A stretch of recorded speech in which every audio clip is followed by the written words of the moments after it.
In this video, I'll guide you through how you can download all photos from Google Photos to computer.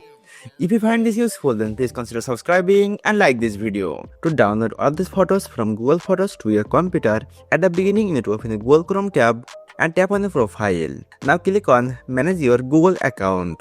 Then find Data and Privacy and click on it.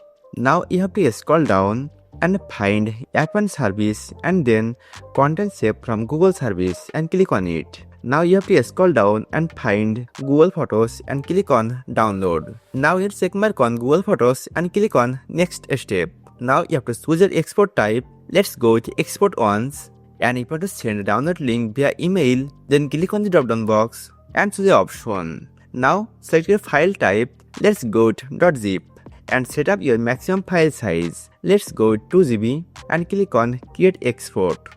Now you have to wait for a few minutes to complete the export process. After a few minutes, you need to open a Gmail account and find this mail from Google Takeout and open the mail and click on Manage Google Takeout Request. Now you have to click on download button to download your photos from your Google Photos account.